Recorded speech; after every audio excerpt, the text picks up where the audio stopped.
Hey guys, this is Sorvesteon coming to you from Naval Action. And in this video, I'm taking a look at the Frigate. Oh, that's a bad roll. Come down, come down, come down. Oh no, it's not going to happen. Well. Yeah, I should have known that was going to happen with the way my sails were going and the way it was making the ship lean. Well, okay, don't let that be your first impression of the ship. I mean, because all ships do that, and, the Frigate's just no different than any others. And, in fact, it's a lot more stable than a lot of other ships out there. I mean, take the Surprise, for example, that's another, that's a light frigate. Or not a light frigate, it's a frigate. And, it's just horrible on the roll. The Renemy, the Renemy is also pretty bad on the roll. It's not exactly the most stable ship. The Trichomely is also, not that great. So, the Frigate's pretty decent. It's a lot more of a stable platform, I would say. And you know what? I've really enjoyed it so far. I've been using it to grind up from Master and Commander to Post Captain, so that's 20,000 experience, and it's been serving me pretty well. I mean, it's a decent ship. It's good at PvE. It's all right at PvP. I mean, it's all around. It's a decent ship. It's not spectacular in any one area. And it's not particularly bad in any one area. It's just, a good, solid, all-rounder, kind of, mid-grade frigate. And, I have no complaints about that. My impressions of this ship are quite good. Now, I'm pretty sure, a lot of people don't really think that highly of the Frigate. For the longest time, she's been really playing second fiddle to the Belle Pool, which also has the same number of guns and, the same crew requirements. Until recently, in the most recent patch where they added the 2 new ships, they did a little bit of tweaking. And one of the things that they did was they increased the speed on the Frigate a little bit. Because before she was quite slow. And they've also reduced some of the crew requirements on anything that's a frigate or higher. Now, I mean, that's made all the ships a little bit easier. But, playing the frigate, it's made it a little bit better, especially with the speed boost.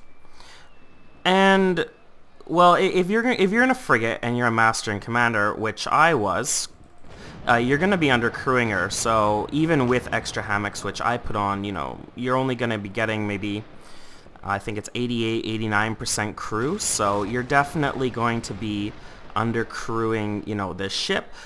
And once you've made it to Post Captain, I don't really see any reason to stay in this ship, because there's just so many other better options out there, like the Trichomely, undercrewing the Constitution, which I plan to do. I plan to undercrew the Constitution, and I'm also getting a Trichomely, but more for PvP.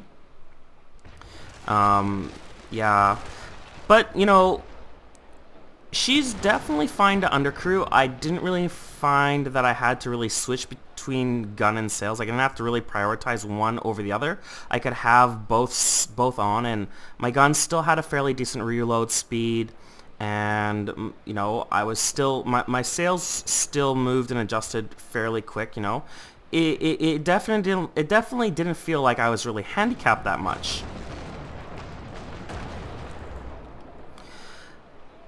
Now, I'm not... Well, you would find the same thing with the Belle Pool. The Belle Pool has the same crew requirements, so, you're gonna be facing the same issue there. And I would almost kind of say the Belle Pool works the same way as the Frigate. It would be a great ship for grinding from Master and Commander up to Post Captain. But once you hit Post Captain, I mean, there's just so many other better options out there. I don't really see any particular reason why you would want to stay in the Belle Pool. Unless you just have one and you want to go use it for PvP. But I mean, like, you know, once you hit post captain and you get that 350 crew, if you can afford it, the Trichomely is just so much better. That, or you're gonna be in a Romane, because, you know, the Romane is just so fast. I mean, it's faster than a Trichomely, and, you know, it's really good at just, you know, hunting down traders, or like, not the NPC traders, but like the human traders, like real players in traders, or other ships, you know, for tagging things, that kind of stuff. Although, you know, I have to say there are some big differences though. Like the Frigate is not just kind of like, you know, a crappier version of the Bellpool. You know, it is its own ship, and, you know, it's designed a lot differently. So, you know, it has its own strengths and it has its own weaknesses. One of its strengths is that it can put 18 pounders on its gun deck. So both the Bellpool and the Frigate, they both have the same number of guns. The only different, they both have a gun deck and they both have a weather deck.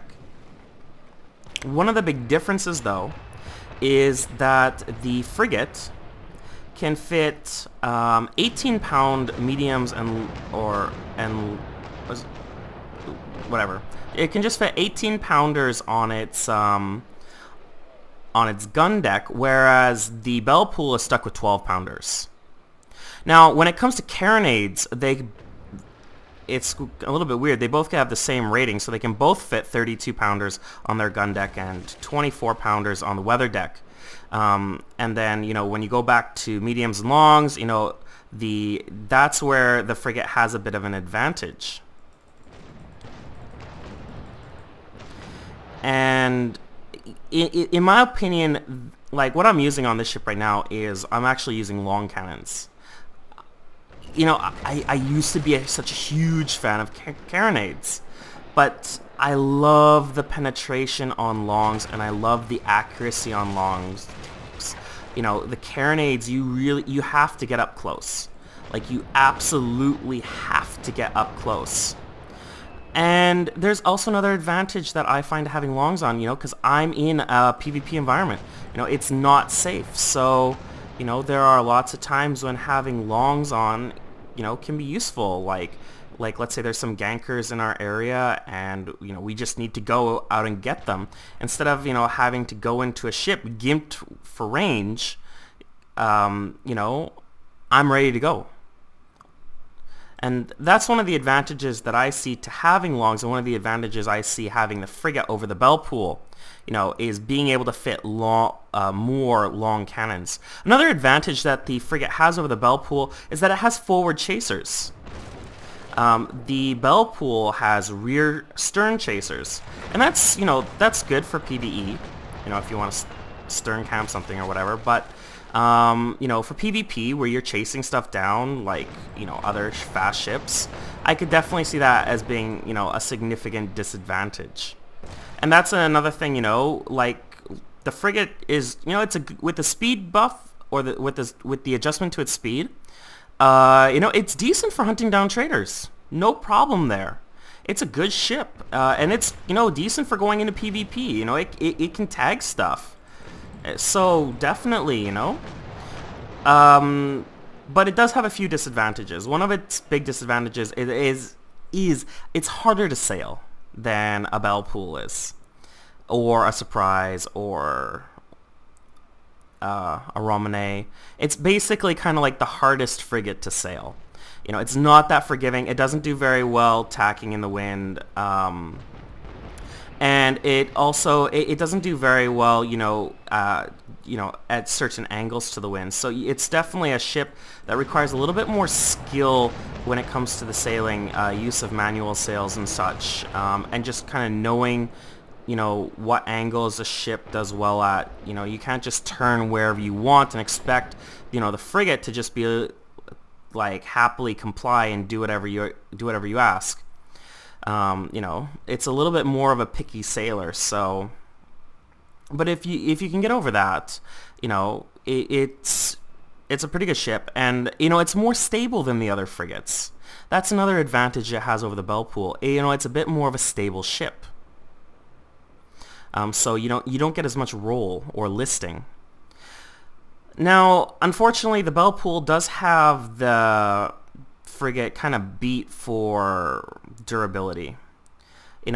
First off, the frigate sits a little bit high out of the water. It's kind of like a Cerberus. It's like a bigger, more powerful Cerberus.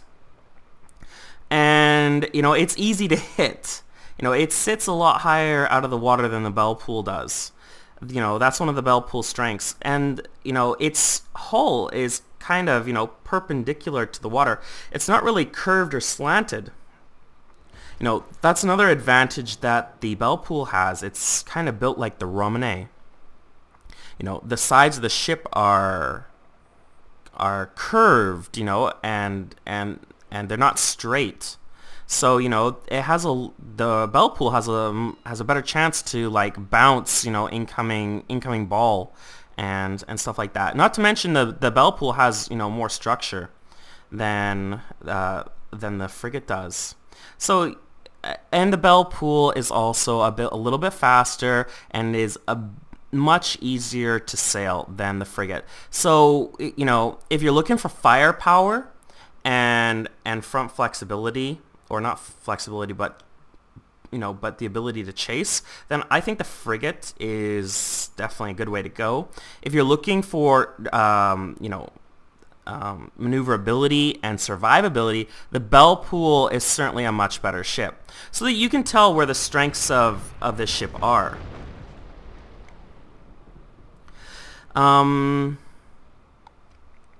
But like I said, I don't really mind it that much. I like the firepower.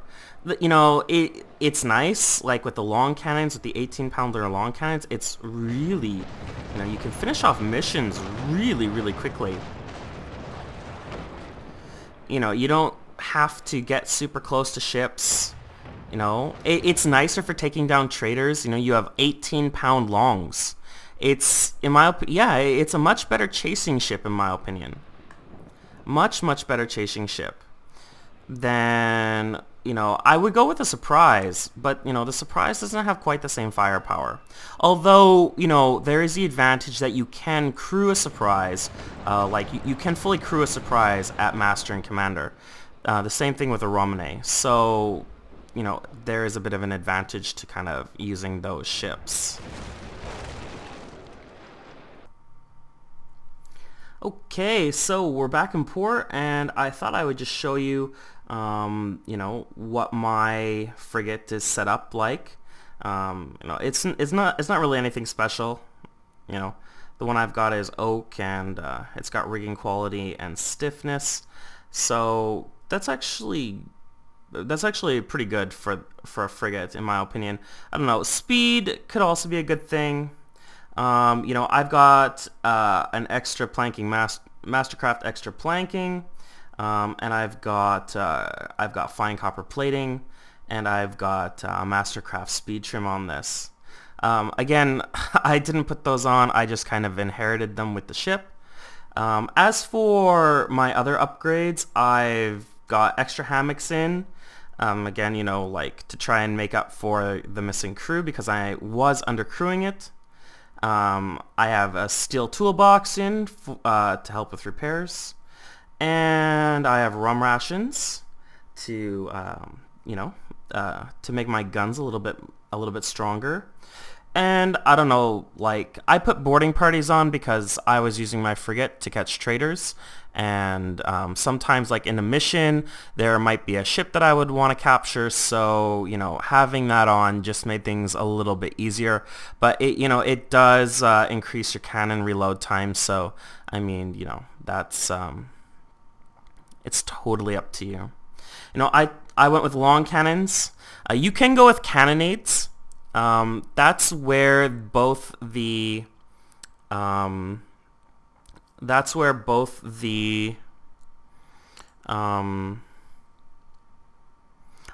Belpool. What am I thinking? That is where both the Belpool and the the frigate will kind of line up in terms of DPM. They're both able to fit 32 pounders, and they're both able to fit 24 pounders on their weather deck and their for their front and back, or for their bow and stern chasers. So if you go with cannonades, then you're not really getting any better damage than you would in a bell pool. But like I said before, her strength is being able to equip 18 pounders, 18-pound long cannons and mediums, and in my opinion, that's where her strength lies. She's not as fast, she's not as maneuverable, so instead of trying to make herself more maneuverable, she just goes for, she just opts to have larger long cannons or larger medium cannons, so she gets better accuracy and she gets more range. So, she can choose, how she wants to engage the enemy.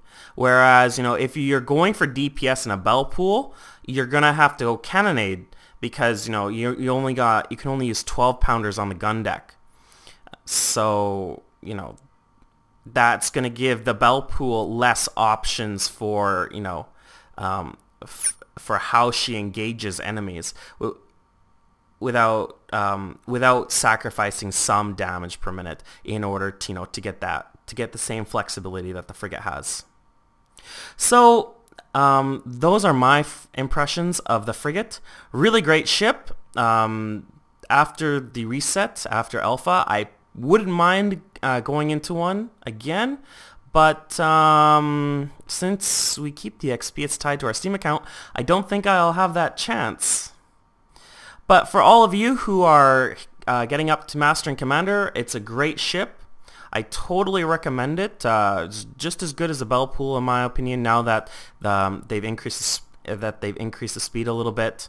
So yeah, that is the frigate in a nutshell. So this has been Sorvesteon from Naval Action. If you liked the video, please remember to click like and subscribe to my channel for more videos about Naval Action. I'm going to be continuing to play this game, and I'm going to be making tons more videos, as I learn things and as I get better at it. So, I'll see you guys next time. Until then, take care and happy sailing.